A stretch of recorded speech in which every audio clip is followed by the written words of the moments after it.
Hi guys, this is Prischu from Prischu.com back here again. This weekend, the JSSL 7s are in town. The JSSL 7s is the premier youth football tournament in the world, showcasing 400 teams across 17 countries. So gracing the JSSL 7s as a guest of honor is none other than Danny Murphy, who is no stranger to English Premier League football fans. Danny Murphy plied his trade for Liverpool between 1997 to 2004, and during this period, he won trophies such as the FA Cup, the League Cup, and the UEFA Cup. I caught up with Danny Murphy and chatted to him. So hi Danny Murphy, Hi. So we will just get straight down into it. So firstly, we will talk about the English Premier League, which you are very familiar with. So have you been following the title race this year? I have. I think it's been a brilliant season. Yep. I think, irrelevant of what team you support, the level of football, the excitement, the intensity, the goals, it seems like everybody's playing positive football, high energy, creative. And I think the title race now, for the first time in years really, is now three teams who can all win it and all playing well.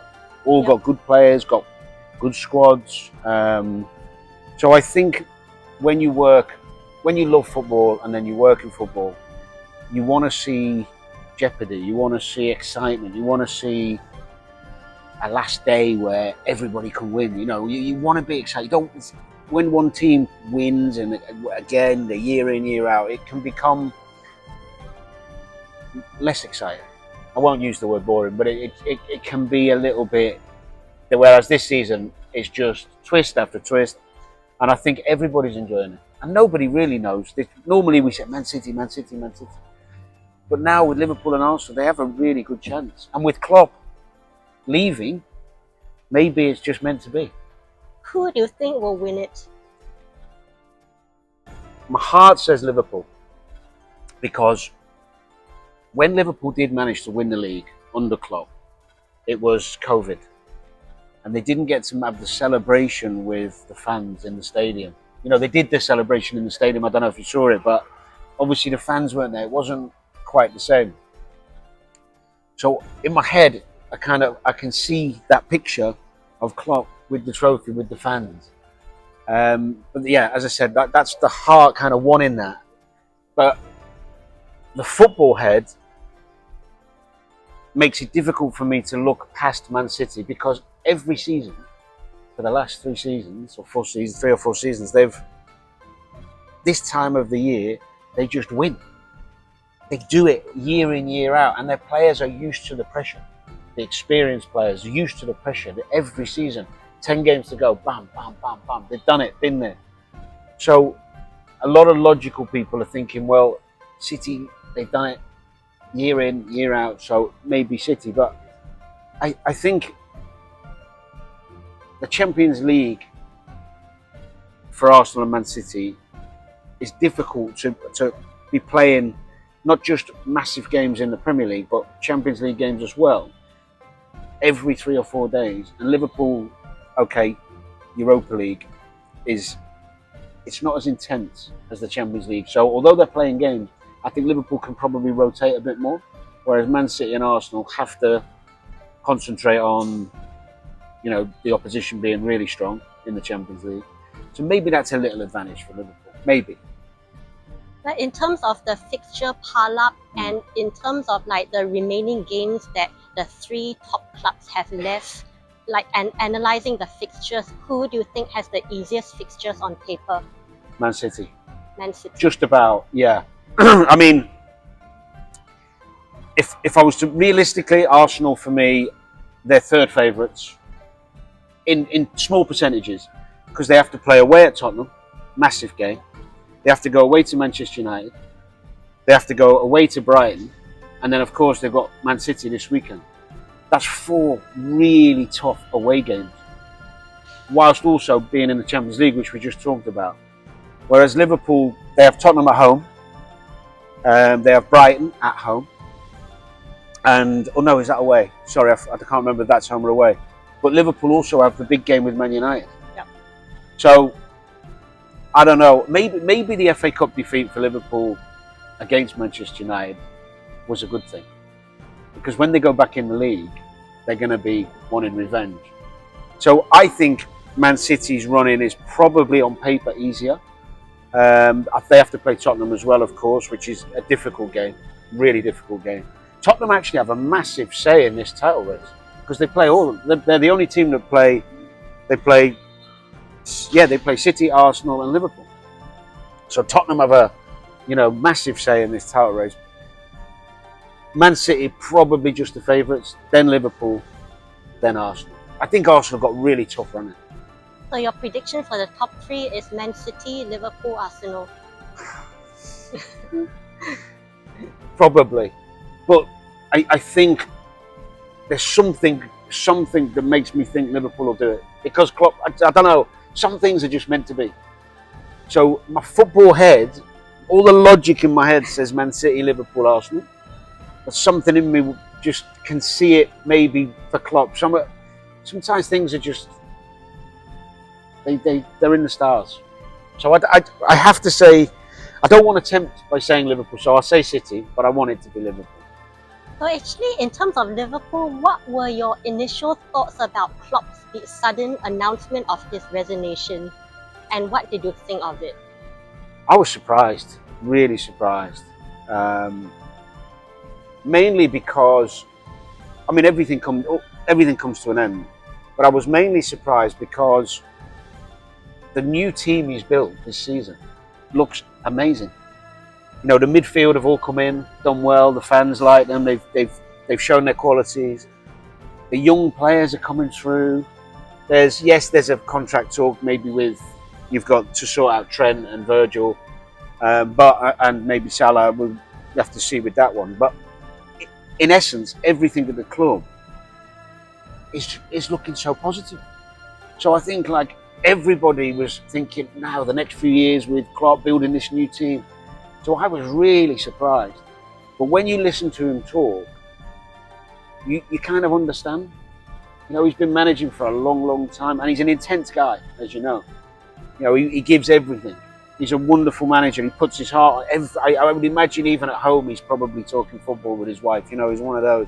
But it's football, it's life. It's one of those things. It's a shame, because when you look at all the characteristics you want in a manager, he has them. So whoever comes in next is not going to have all of his qualities, because there's not another one out there. They have to bring different qualities, but it's unlikely that someone's going to come in and get immediate success similar to what Klopp's done. It's very difficult. So there's a concern. But I was shocked, a little bit disappointed, I think, because with Klopp there, they're going to be competitive. A new manager's a risk. It's a risk. We don't know what's going to happen, but the squad is in a great place. So I'm excited to see who they give it to, who gets the job next. And we'll have to wait and see. What are your predictions on who will get the job? You think Xabi Alonso will get it, or you think somebody else will be a better fit? I think Xavi's the best fit. I think that's who they'll try and get. Whether he actually takes that job, I don't know, because he's very sought after. There's rumours that Munich want him. But if you look at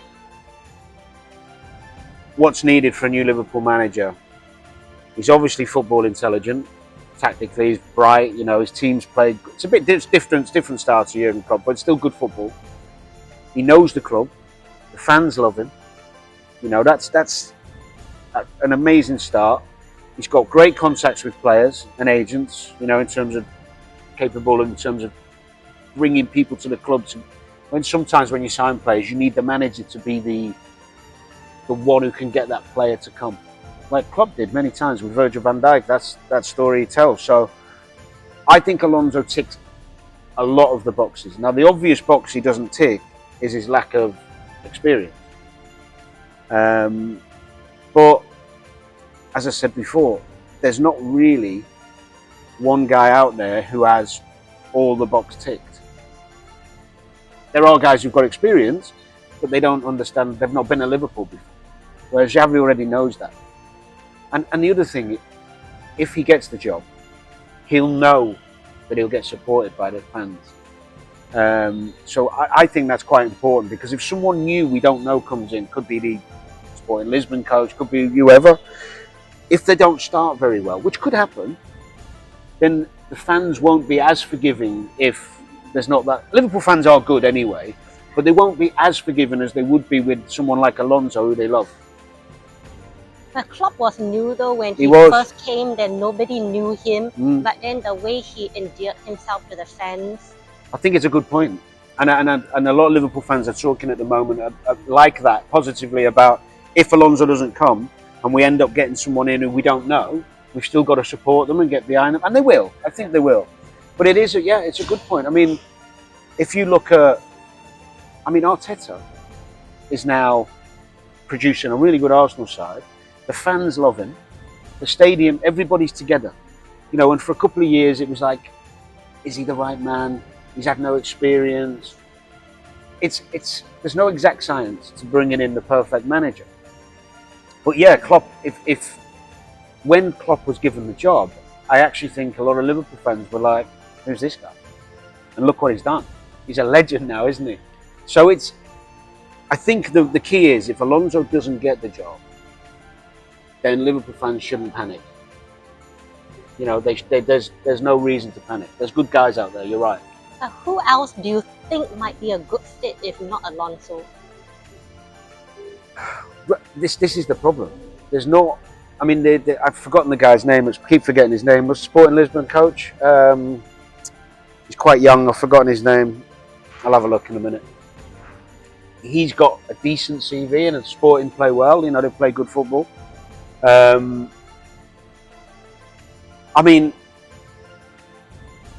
People talk about De Zerbi at Brighton because of the way they play. De Zerbi's teams play good football, but at the moment, I think he's been sent off 5 times. I'm not sure Liverpool need a manager who's so emotional. Jurgen is emotional, granted, but he's not getting sent off 5 times. I think Alonso much more calm. Do you know what? I don't know. I think if Alonso doesn't get it, we might see somebody who not many people know. Somebody outside the box. Somebody we haven't talked about. So we'll have to wait and see. Okay, so how do you think Klopp's announcement has affected Liverpool's season so far, before he made the announcement and afterwards? Do you think it's going to spur Liverpool to actually win the treble? I think it's a difficult one, because if they'd lost some games,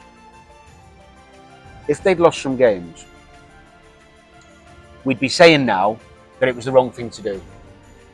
But they didn't lose some games, they just kept winning. So people are saying it's helped that he said he's going, because but they were in a great position before he said it.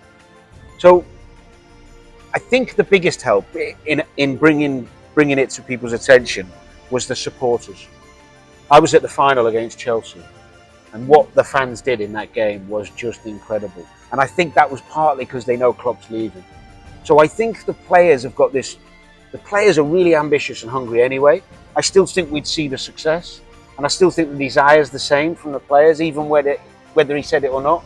But I think the biggest change is the supporters. It's like they want to go on this fairy tale ending with him. So they are like, every game, it's amazing. If you've seen it on the telly or you've been to the game, it's just, every game is crazy atmosphere. Like even in the Cup, Liverpool took 8,000 fans. It's just unbelievable. So I think yes, they can win the treble. And if they do, I think it will partly be down to the fans trying to help Jurgen and the team. But I don't so much think the players necessarily are playing more for him because he's leaving.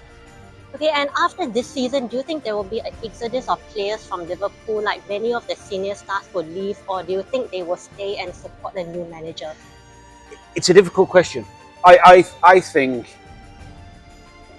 Mo Salah might be the one. to leave. Just in terms of the opportunity, maybe for Saudi and his age. I'd like to think that Trent and Virgil will sign new deals. Trent's a Scouser, so he loves the club. He's been a Red his whole life.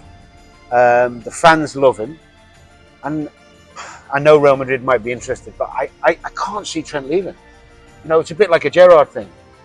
And Virgil maybe, I mean, look, Virgil van Dijk has become a legend at Liverpool in a short space of time, and he's crucial. I'd like to think he would stay, but you never know in football, because if Real Madrid, Barcelona, you never know. I think my gut feeling is that Virgil and Trent will stay and Salah might leave, but everyone else will stay. Okay, and last question, moving on to the JSSL Sevens, like what has kept you coming back to this tournament to support it for the last few years, and like what do you like about it? Well, do you know what? Tournaments like this one remind me of when I was a kid playing. I played in tournaments in Denmark, in Sweden, travel across with your friends, your family. You know, there's 500 teams at this tournament now, with 7,000 kids playing, from 6 years old to 16. So the togetherness that brings young footballers together to play in a tournament, like great facilities. They have the competitive edge in it's like small-sided games, 7-a-side. So they get to embrace the tournament aspect in a wonderful place where the weather's nice, unlike where I used to play my tournament. And you get children making friends for life. You know, I remember still playing in a tournament in Denmark called the ECAST Cup. See, I still remember the name. And we won the tournament. It was the first time I'd ever seen girls playing football. Like that, little things like this, you know. So these kids here are going to have memories of a lifetime. Whether they win, whether they don't win, it's nicer if you win, of course. But girls, boys coming together, and I think having children myself as well, especially my daughter's older now, but my son plays, and he loves tournaments. Like, you know, he loves playing. Kids love it, and the parents get to come as well and see Singapore. And I think there's what, 16? Is it 16 nations now? 16 nations, which is incredible, really. You know, the opportunity for these children to play. So yeah, supporting this is easy, because it's such a wonderful thing. Kids playing football is the best thing, because that's how you start. You know, there's kids on this world. I mean, Harvey, I know he was at Fulham like me, and he's at Liverpool. He's played in this tournament. There's all the players behind me. Superstars are made in tournaments like this. You know, I was 12, 13, first time I got to play in a tournament like this. So I think it's one of the easiest things to support is kids football. Okay, why should Singaporeans come down to watch this weekend? Because one, just for fun, to enjoy if you like football, but also maybe to see stars for the future. You know, you see players now who've gone on to play in the Premier League, who've played in this tournament, but the level is higher now. You know, you have in the under-16s category, you've got professional clubs coming, so you could be seeing a player play in this tournament that in 2 years is playing in the Premier League, or even a year. We see 17-year-olds now, 18-year-olds. You know, some of these guys playing at this tournament, and girls, but the guys in the 16s especially, you could be seeing in a year playing in the Premier League or in La Liga. So it's worth coming down to see the future star. See you at the JSSL Sevens this weekend. Yep, see you there. Thank you so much. This is chrischu.com signing out. If you're happy with what you have seen, please don't forget to like, share and subscribe to my channel. Once again, this is Danny Murphy. Thank you so much. See you this weekend and bye.